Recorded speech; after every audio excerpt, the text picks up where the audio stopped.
Amados irmãos, vamos ouvir a exposição da Palavra de Deus. Vamos abrir as nossas Bíblias na primeira epístola do apóstolo João, capítulo de número 2. Inicialmente faremos a leitura dos versículos 1 e 2. Ouvimos no último domingo um sermão sobre esses dois versículos. E depois leremos o texto da pregação desta manhã, versículos 3 a 6. Então, será o texto que vamos ouvir a exposição. Assim diz a palavra do Senhor. Filhinhos meus, estas coisas vos escrevo para que não pequeis. Se todavia alguém pecar, temos advogado junto ao Pai, Jesus Cristo, o justo. E ele é a propiciação pelos nossos pecados, e não somente pelos nossos próprios, mas ainda pelos do mundo inteiro.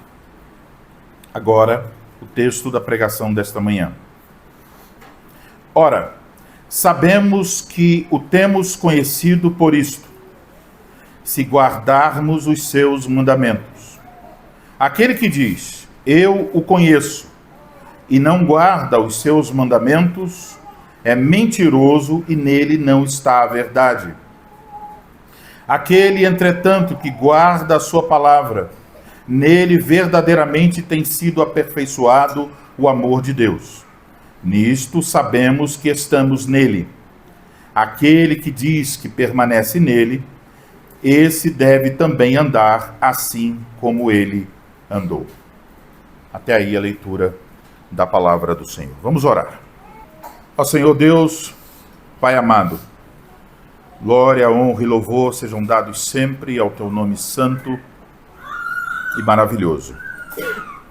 Agradecemos, Senhor, pelo privilégio que temos nessa manhã de cultuar o teu nome e de agora ouvir a exposição da tua palavra. Mas nós não queremos esperar apenas do pregador. Antes ansiamos e desejamos que pela boca do ministro, o Senhor, através de sua palavra, nos fale. A voz que precisamos ouvir é a voz do teu Filho. A ação da qual nós precisamos é a ação do teu Espírito Santo em nosso coração. Vem, Senhor, agir em nós, conduzir-nos à fé, ao fortalecimento da fé, ao aumento da nossa esperança, ao crescimento do nosso amor. Que o Senhor bondosamente conceda ao ministro para que fale com fidelidade, para que o faça com integridade, de acordo com as tuas palavras, e que nós possamos, pela obra do teu Espírito Santo, dar ouvidos, reconhecer a verdade, aceitá-la e praticá-la. Concede isso, Senhor, por amor do teu nome, para louvor do teu Filho. Em nome dele pedimos. Amém. Amém. Amada congregação do Senhor Jesus Cristo.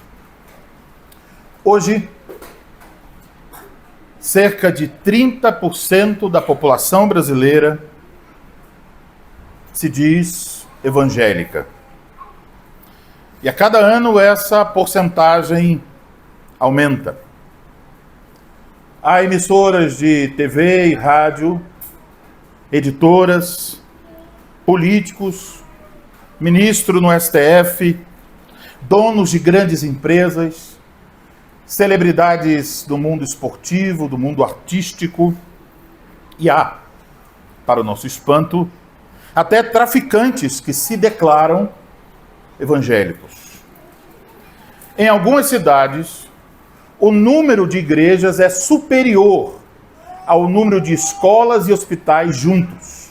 Os profetas do avivamento estão, na maioria dos púlpitos, há décadas, dizendo a mesma coisa.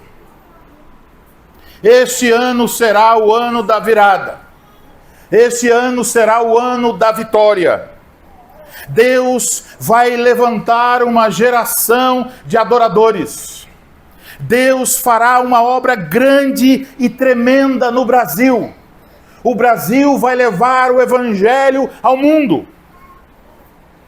No entanto, apesar dos números e das profecias, não há em nossa sociedade evidências que nos façam concluir que o Evangelho está realmente se expandindo.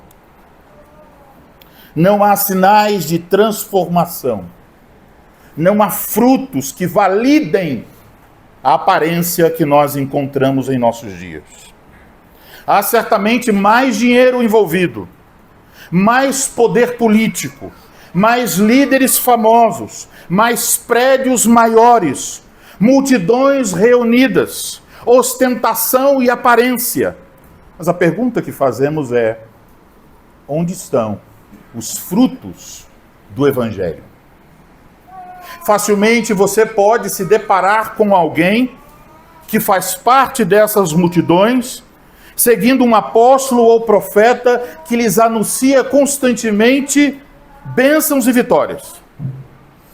Pessoas que se proclamam evangélicas, pessoas que dizem conhecer a Deus, a Cristo, mas desconhecem o arrependimento e a autorrenúncia. Não sabem o que é o fruto do Espírito. Estão cheias de misticismo, de experiências, adeptas de um cristianismo sentimental, mas vazio da verdade e vazio dos frutos da verdade. Por todo lado, no ponto de ônibus, na fila do banco, na conversa com o vizinho, você encontrará pessoas que não sabem o que é o arrependimento, não sabem o que significa tomar a sua cruz e seguir a Cristo, mas elas dizem: eu conheço a Deus, eu tenho Jesus no meu coração e eu sinto tantas coisas boas a respeito de Jesus. Será que isso pode ser verificado? Ou mais ainda, e mais perturbador ainda, e se nós estivermos errados? Se nós formos as pessoas cegas, que pensam conhecer a Deus, mas não o conhecem, será que nós podemos obter alguma certeza de que nós conhecemos a Deus? Por meio do apóstolo João, o Espírito Santo nos ensina que sim, nós podemos obter essa certeza. O Espírito Santo nos diz que existem testes que nós podemos aplicar à nossa própria vida para saber se nós realmente conhecemos a Deus. É por isso, então, que eu vos anuncio a palavra de Deus nesta manhã sob o seguinte tema: as evidências do verdadeiro conhecimento de Deus. Isso é o tema da pregação. Vamos então observar o nosso texto. O versículo 3 diz o seguinte: ora, sabemos que o temos conhecido por isto, se guardamos os seus mandamentos. Agora observe o versículo 4. Aquele que diz, eu o conheço. Você pode notar que o apóstolo João está repetindo e destacando esses dois verbos, duas vezes esse verbo, o verbo conhecer. Agora podemos nos perguntar, João está falando sobre conhecer a quem? A Deus, o Pai, ou ao seu Filho Jesus Cristo? Isso é uma coisa que precisamos entender antes de prosseguir. O próprio texto não deixa isso claro.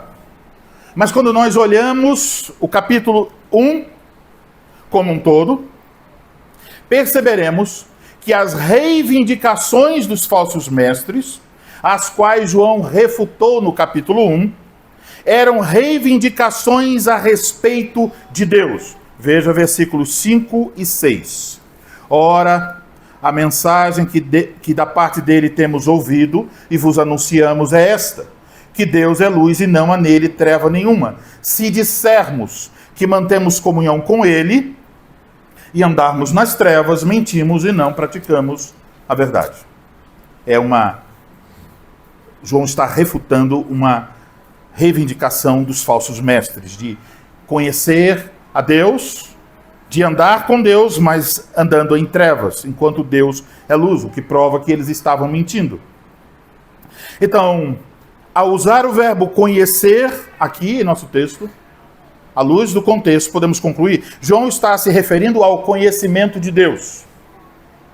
Mas quando você olha para os versículos 5 e 6 do capítulo 2, onde nós temos verbos que se relacionam ao verbo conhecer, são os verbos, quando diz, no versículo 5 e 6, quando diz, nisto, no final do versículo 5, nisto sabemos que estamos, o verbo estar, estamos nele.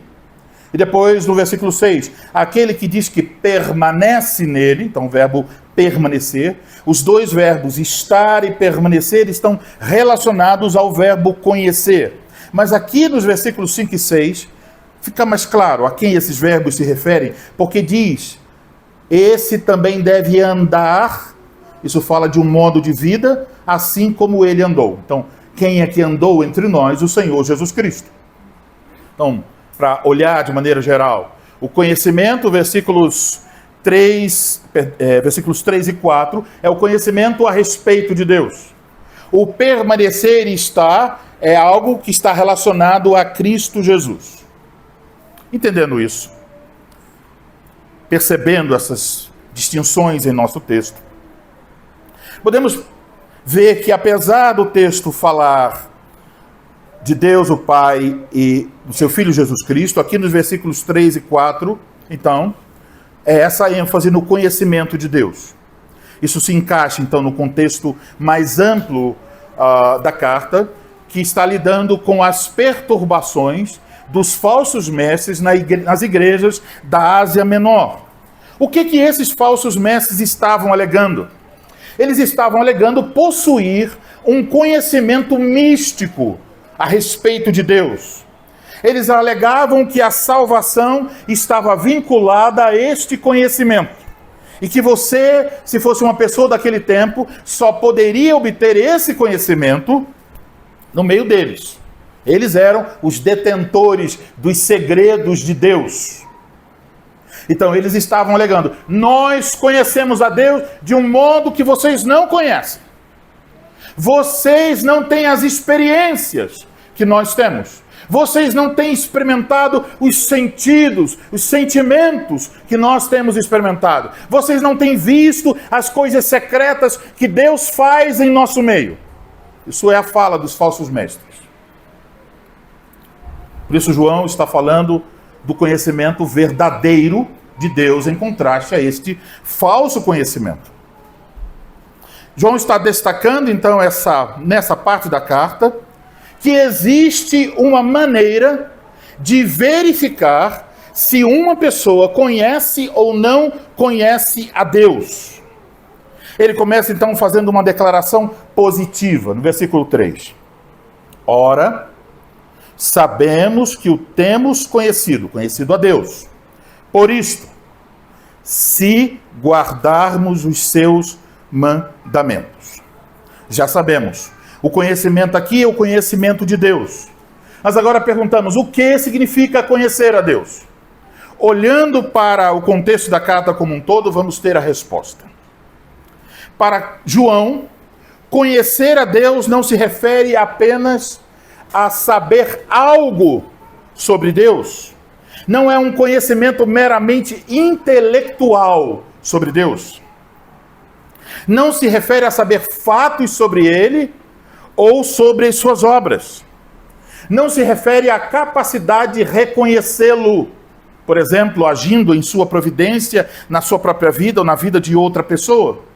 Não se refere a sentimentos que você possa ter a respeito de Deus, ou experiências que você alega ter com Deus. Isso não é o conhecimento de Deus. Em sua carta, João nos ensina que conhecer a Deus significa conhecê-lo pessoalmente.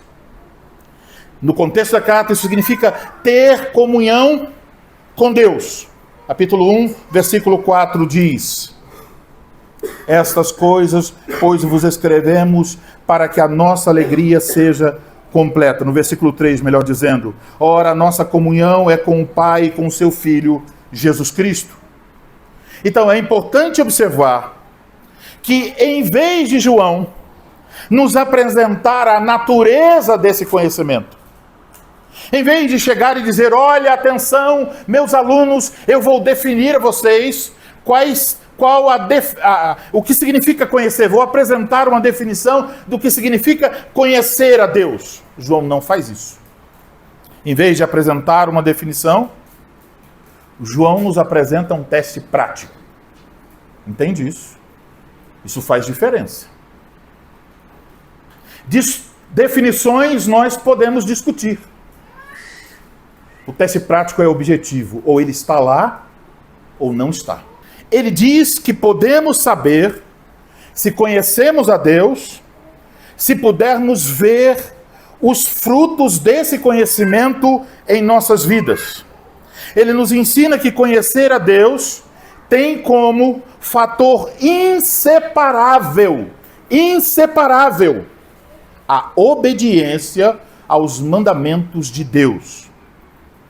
Então, o teste é prático e é simples, é objetivo.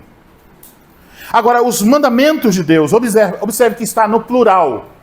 Nos versículos, a partir do versículo 7, ele vai falar do mandamento no singular, mas aqui está no plural, os mandamentos de Deus. Isso se refere à vontade de Deus revelada na sua palavra.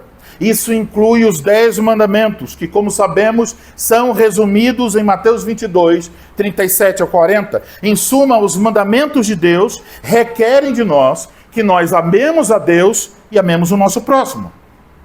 Agora, se olharmos para outro verbo em nosso texto, é o verbo guardar.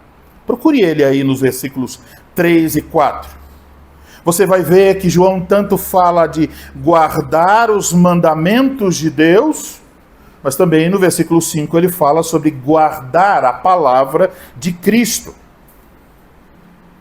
Portanto, guardar os mandamentos de Deus implica em fazer o que Deus revelou ser sua vontade e em obedecer a Cristo. Essas duas coisas estão vinculadas. João está dizendo a seus leitores, olha, aqueles que confiam em Cristo, o Filho de Deus, aqueles que ouvem as palavras de Cristo, certamente obedecerão aos mandamentos de Deus. Eles amarão a Deus e eles amarão uns aos outros. Essas pessoas que têm essa evidência de conhecer a Cristo, de guardar os mandamentos de Deus, essas pessoas são as pessoas que nós podemos dizer a respeito delas. Elas conhecem a Deus. Então existe esse teste pelo qual podemos testar se nós realmente conhecemos a Deus. Ou se outra pessoa que alega ter conhecimento a respeito de Deus, se isso é verdadeiro. Agora veja o início do versículo 4. Aquele que diz... Isso é uma referência às declarações dos falsos mestres. Isso é o que os falsos mestres diziam. O que eles diziam? Eu conheço a Deus. Eles diziam conhecer a Deus, mas já aprendemos na carta. Eles estavam rejeitando a revelação de Deus por meio do seu Filho. Alguns negavam a divindade de Cristo. Outros negavam a humanidade de Cristo. Além disso, eles não amavam uns aos outros como Deus quer. Eles não se submetiam, então, aos mandamentos de Deus. Diante disso, João diz que a afirmação dessa pessoa, que diz eu conheço a Deus, mas faltam os frutos, as evidências, os sinais desse conhecimento, apesar da alegação dessa pessoa, o que pode ser dito a respeito dela é, ela está mentindo. E eu quero chamar a sua atenção para um ponto importante que percorre a carta. Essa não é a primeira vez, não é a última vez que João nos diz que os falsos mestres são mentirosos. Os falsos mestres são mentirosos. Eles não conhecem a verdade, eles não anunciam a verdade. O que isso quer dizer? Em nossa cultura, parece que nós adotamos uma linguagem politicamente correta, um medo de dizer certas coisas, mas não devemos ter medo de dizer o que a Escritura diz. Quando João diz que os falsos mestres, que alegam ter o conhecimento de Deus, mas não têm os sinais desse conhecimento, que eles são mentirosos, João está deixando claro, os falsos mestres não estão alinhados com o Pai. Os falsos mestres não estão alinhados com Cristo, que é a verdade. Com quem eles estão alinhados? Com o pai da mentira. São mentirosos, são filhos e instrumentos de Satanás para afastar as pessoas de Cristo, da verdade. Satanás não se importa que haja cristianismo, desde que Cristo não seja o centro desse cristianismo. Satanás não se importa com igrejas lotadas. Ele não se importa com rótulos, batista, reformado, presbiteriano, desde que Cristo não esteja no centro da vida congregacional. Então, ele vai usar os seus pastores, os seus ministros, disfarçados de anjo de luz, por assim dizer. São mentirosos para falar todo tipo de coisa que parece vir da palavra de Deus, mas que não conduz a Cristo. Conduz a interesses pessoais, a modismos, a cobiças. Então nos perguntamos, como nós podemos saber se um pastor ou alguém que querendo impor a sua autoridade se diga, sou apóstolo, sou profeta, sou arcanjo Miguel, há esses que já dizem isso. Como podemos saber se algum desses homens ou mulheres nos falam da parte de Deus? Será que podemos descobrir isso avaliando a eloquência? Não. Será que podemos saber isso observando se eles têm bacharelado, mestrado, doutorado em teologia, se a biblioteca deles é muito grande? Não. Será que podemos avaliar isso através deles realizarem sinais e maravilhas? Não. Será que quando eles falam em outras línguas e têm experiências, isso serve para validar a sua palavra? Não. Será que quando eles dizem, olha, eu fui levado ao céu e vi coisas inefáveis e maravilhosas, Deus me revelou isso, será que isso atesta, valida? Não. Será que o fato de eles terem igrejas lotadas, muitos seguidores em redes sociais? Não. Nada disso é prova de que alguém realmente conhece a Deus. Qual é a prova? O teste a ser aplicado, João está nos mostrando, é esse.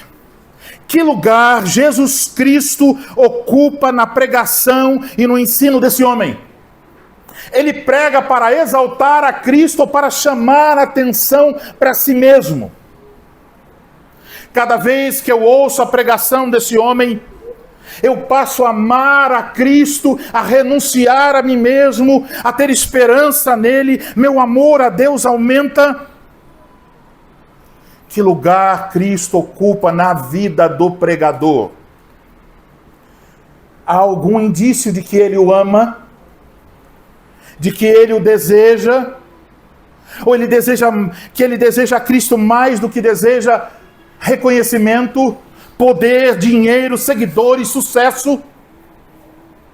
Que frutos eu posso ver em sua vida? Ele obedece o que Deus ordena em sua palavra? Ele procura tratar a sua esposa como Cristo ama a sua igreja? ele instrui seus filhos no Evangelho. Ele ama seus irmãos a ponto de considerá-los superiores a si mesmo. Ele ama, às vezes, com amor, até que diremos, é um amor sacrificial.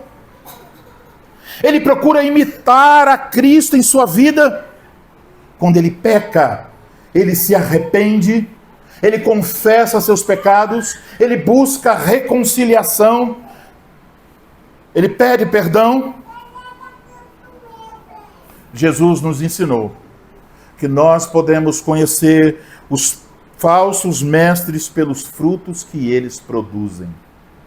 A árvore má não pode produzir bons frutos. A árvore boa certamente produzirá bons frutos. Esse é o teste que precisa ser aplicado. Porque ai daqueles que, em nome de experiências, sentimentos e outras coisas, estão seguindo guias cegos. Eles serão condenados juntos com seus pastores. Porque temos a palavra de Deus para nos mostrar o caminho e a verdade. Então ninguém pode alegar, eu não sabia. Jesus é claro sobre quais são os frutos do Evangelho. E Jesus nos ensinou então isso, a reconhecer. Agora olhem para o versículo 5 e 6. João aqui está relacionando esse conhecer a Deus com estar e permanecer em Cristo e andar como Cristo andou.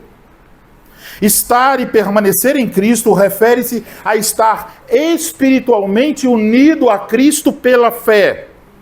Implica em confiar unicamente em Jesus Cristo para a sua salvação. Implica em ter comunhão espiritual com Jesus Cristo. Significa estar sob o cuidado pastoral de Jesus Cristo, de ouvir sua palavra, de fazer sua vontade, de ter alegria nele, de desejá-lo, de submeter-se a ele. Isso é, estar e permanecer em Cristo. Andar como ele andou, significa imitá-lo em sua maneira de viver. Implica no desejo e na busca. Uma coisa a ser perseguida, tal como homens vão para um garimpo e perseguem por dias, meses, anos, encontrar uma pepita de ouro. Perseguir, agarrar-se a esse desejo de querer parecer-se com Jesus. João diz o seguinte: quando isso acontece, quando há esse permanecer e estar em Cristo, esse desejo de seguir os passos de Cristo, de parecer-se com Ele, João diz que em tal pessoa, verdadeiramente, tem sido aperfeiçoado o amor de Deus. Que tipo de perfeição João tem em mente? Aperfeiçoar aqui está relacionado a uma conclusão de algo. O que é concluído aqui? O contexto sugere o seguinte: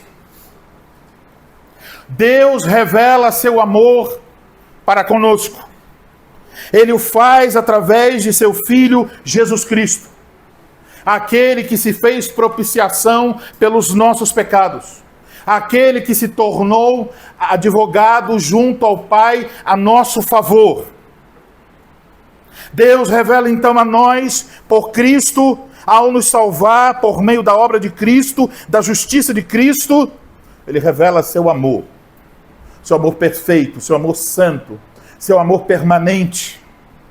E esse amor de Deus, revelado em Cristo Jesus a nós, começa a operar em nossa vida, a trazer luz a cantos escuros, a modificar intenções, motivações, desejos, prioridades. E na medida quando isso acontece, nós começamos a obedecer os mandamentos de Deus. E uma das coisas que vai acontecer é que nós vamos começar a amar uns aos outros. Portanto, irmãos, há um teste objetivo pelo qual podemos ter a certeza se nós ou outra pessoa conhece realmente a Deus. Vamos agora pensar nas implicações do que nós acabamos de ouvir. A primeira implicação é uma pergunta: como podemos conhecer a Deus? Como? Deus habita em luz inacessível. Nenhum homem viu a Deus como Ele é. Como nós podemos conhecer a Deus? Se você fizer esta pergunta às Escrituras e disser: oh, como eu posso conhecer a Deus? Você poderia ouvir o eco das Escrituras na voz do próprio Cristo dizer: eu sou o caminho. Eu sou o caminho. Os falsos mestres estavam procurando um conhecimento de Deus através de um conhecimento secreto, místico. E muitas pessoas em nossos dias também querem conhecer a Deus. Elas querem conhecer a Deus por meio das experiências, dos sentimentos, por meio do estudo teológico, por meio de grandes eventos, por meio de mestres, apóstolos e profetas. Mas quando elas vão por esse caminho, elas tropeçam.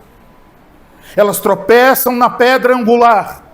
Porque Deus designou, não há outro caminho, não há outro modo, não há outra maneira de conhecer a Deus, senão por meio do seu Filho Jesus Cristo. Por isso João começou a carta dizendo: Ele é a palavra da vida, o meio através do qual Deus se revela a nós e nos comunica a vida eterna. Sim, o único meio de conhecer a Deus é por meio da palavra da vida. O Deus verdadeiro e eterno, que estava na glória com o Pai por toda a eternidade, não dependendo de ninguém, não precisando de ninguém.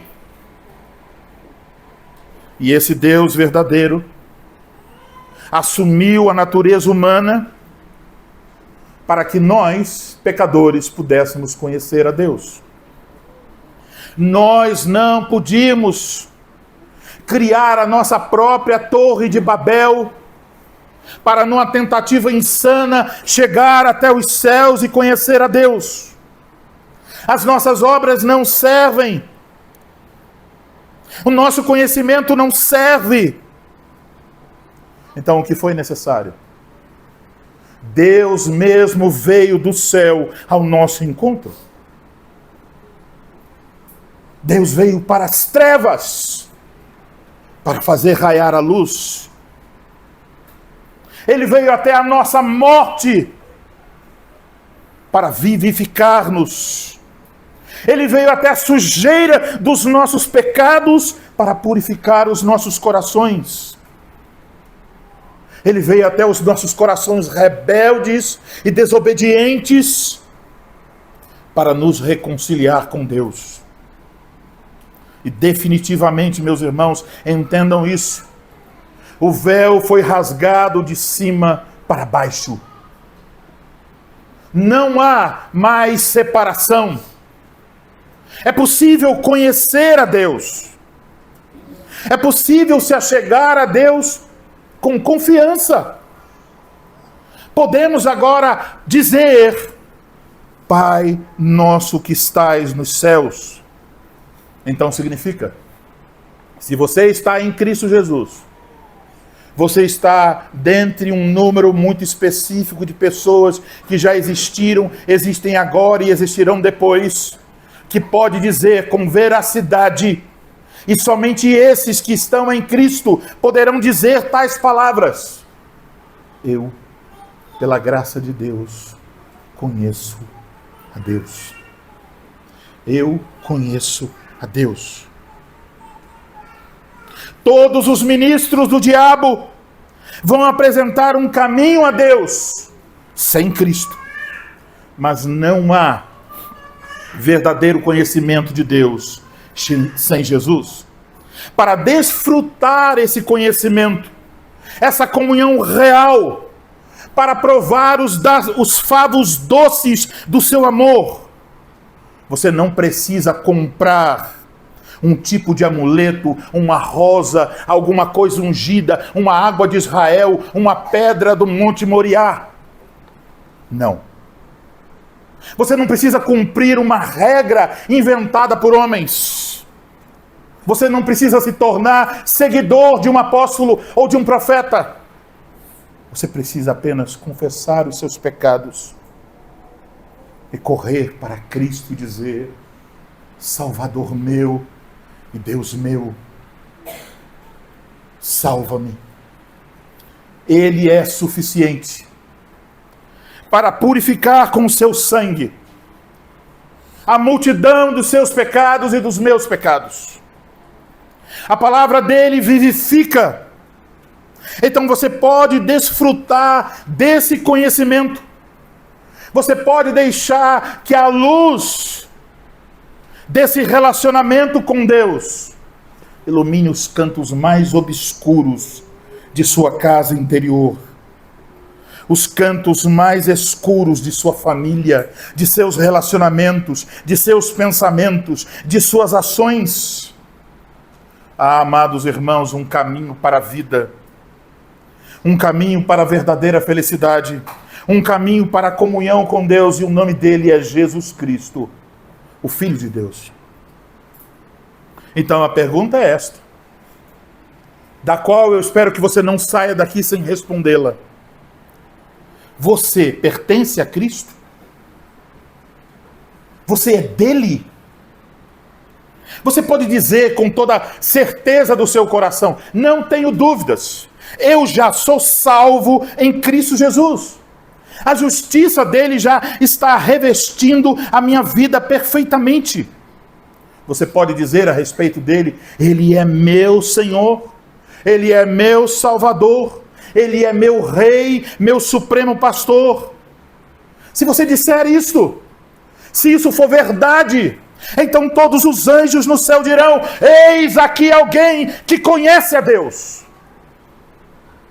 Indubitavelmente. Todos os profetas poderiam se levantar e dizer: eis alguém que conhece a Deus. Cada um dos apóstolos olharia para você e diria: você tem Cristo, então você conhece a Deus. Mas eu repito a pergunta: você tem? Não é possível ter a Cristo e não conhecer a Deus. Não é possível conhecer a Deus e não ter a Cristo. Tens a Cristo? Mas não pergunto se você teve ontem, se você o terá amanhã. A pergunta que urge agora: você tem a Cristo agora? Ele é seu? Ele é mais seu do que o coração que está dentro de você?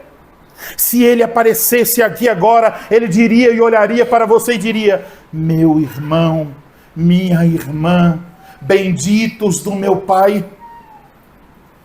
Esse é o indicativo. Para conhecer a Deus, você precisa conhecer a Jesus Cristo. Mas há também em nosso texto um imperativo. Há concomitantemente, junto com o indicativo de conhecer a Cristo pela fé, um fruto inseparável: o imperativo da obediência aos mandamentos de Deus. Jesus veio até nós para nos conduzir a Deus, para nos fazer conhecer a Deus. Jesus veio até nós para alinhar e conformar-nos aos propósitos de Deus. Ele não veio até nós para nos tornar mais ricos, mais prósperos, para satisfazer nossas cobiças. Ele veio para dizer a cada um de nós, não para dizer, para que eu dissesse a mim mesmo que a minha vontade seja feita.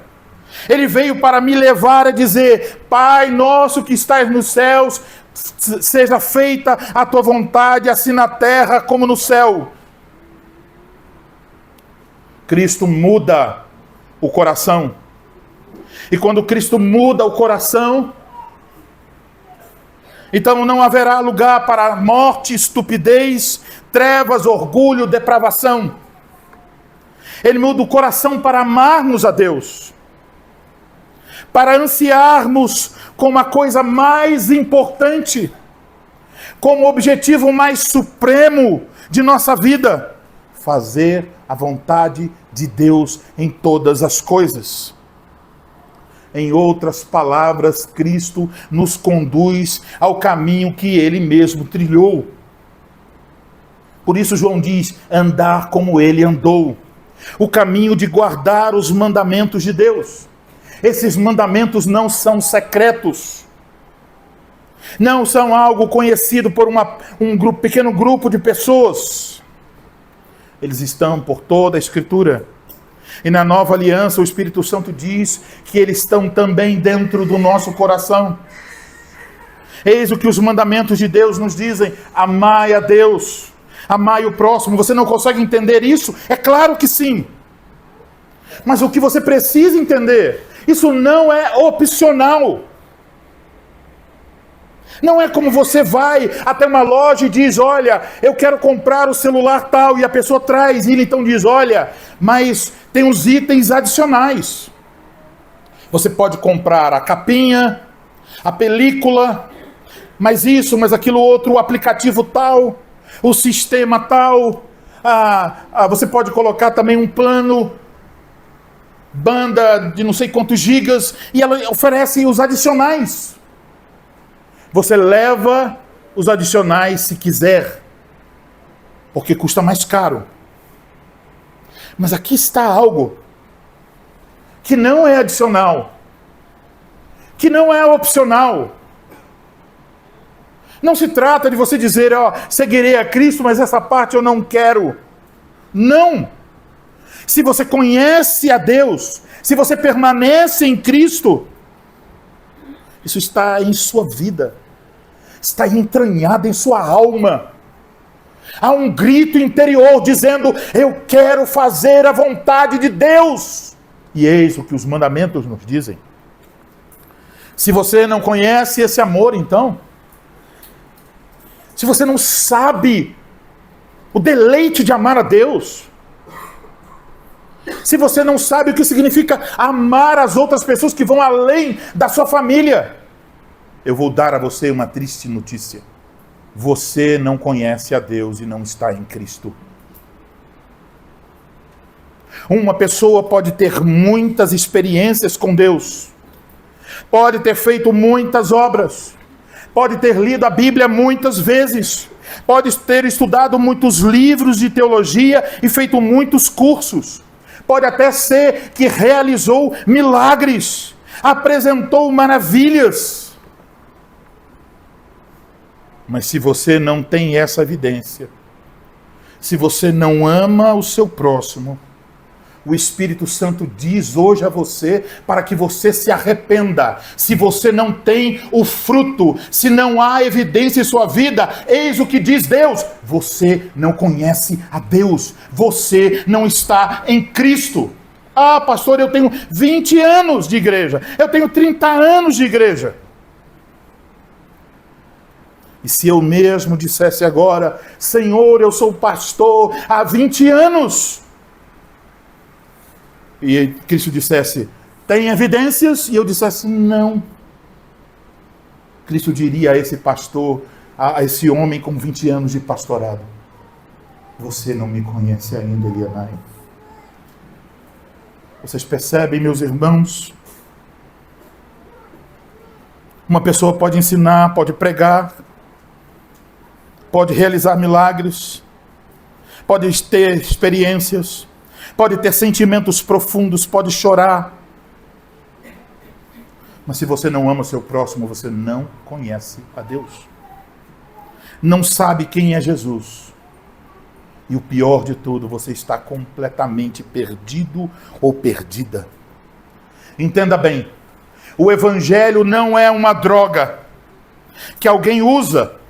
A pessoa tem visões, experiências, sensações, prazeres. Quando o efeito passa, há apenas um grande vazio. É isso que o cristianismo de muitas pessoas. O evangelho não é como uma droga. O evangelho é como uma luz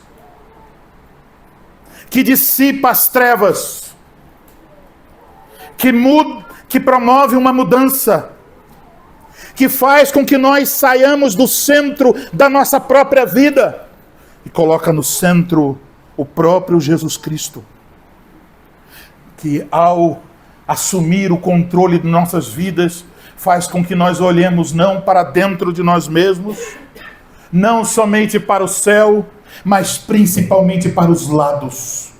Ele faz olhar para as pessoas que estão ao seu redor. O amor dele constrange você a amar outras pessoas. Você sabe o que isso significa? Você possui esse amor? Sabe do que eu estou falando? Ou parece que eu estou falando uma outra coisa que você nunca viu. Isso não significa que você vai amar as pessoas perfeitamente. João já disse que não, somos pecadores. Mas significa que efetivamente você vai amar. Quando você guarda a palavra de Deus, quando você procura viver de acordo com este amor, então o que vai acontecer? João disse, o amor de Deus que ele lhe fez conhecer por meio de seu Filho, será aperfeiçoado em sua vida. O objetivo terá sido alcançado. E não posso dizer isso de maneira mais clara. Deus revelou o seu amor a você para que você ame outras pessoas. Esse é o objetivo. Não é para você estar centrado em si mesmo. Então, o amor de Deus não é aperfeiçoado em nós quando cantamos belas canções, quando alguém com violão entoa e nós choramos com a bela música. Ele não é aperfeiçoado quando nós entramos em êxtase de uma experiência.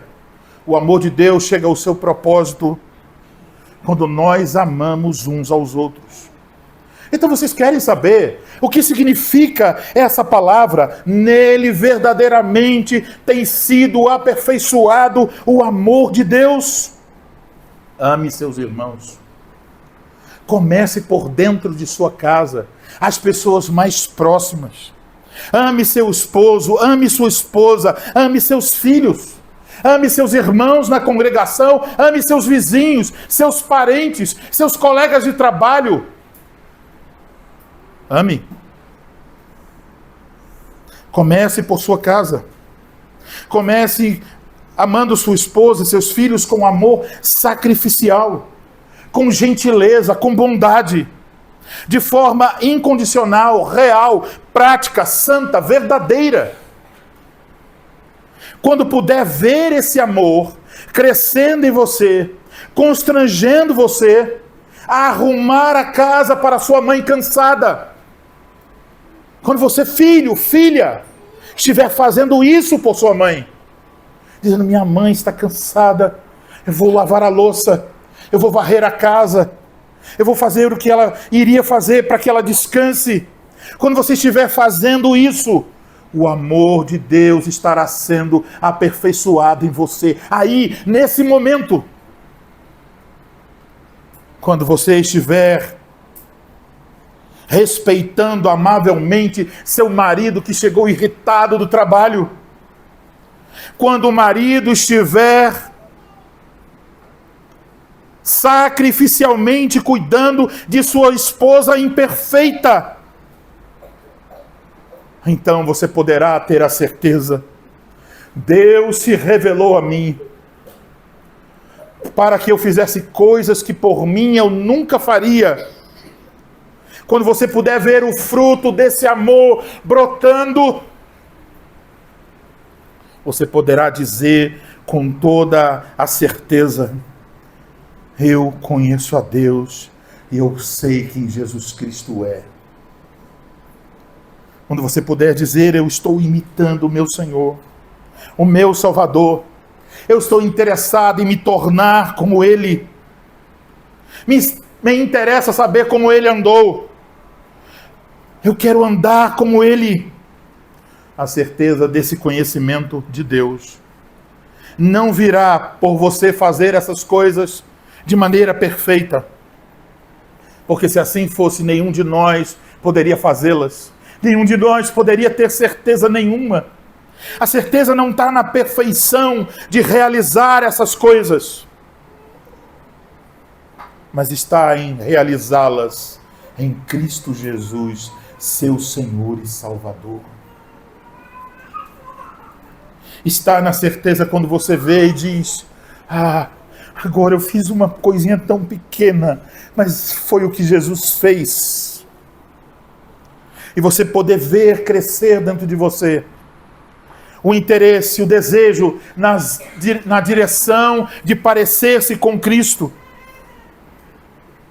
Então, meus irmãos, entendam bem, o Evangelho não é um teatro para fingirmos, para nos adequarmos às regras inventadas por homens. O Evangelho é o poder de Deus. O poder de Deus é capaz de transformar seu coração, sua vida, direcionar o seu amor. O Deus que disse a um mundo caótico, a uma terra sem forma e vazia: haja luz, e houve luz. Será que esse Deus não pode mudar o seu coração? Será que esse Deus não pode hoje mesmo proclamar, por causa de Cristo, haja amor, e passar a haver amor? Sim. Ele pode e Ele quer. Então, confie em Cristo. Entre na escola da graça e aprenda a guardar os mandamentos de Deus. O professor dessa escola é Cristo. Ele é um professor perfeito, verdadeiro. E como vocês podem ver, ele certamente é capaz de realizar toda a sua santa vontade. Deus quer que nós amemos. Mas o nosso amor é completamente imperfeito.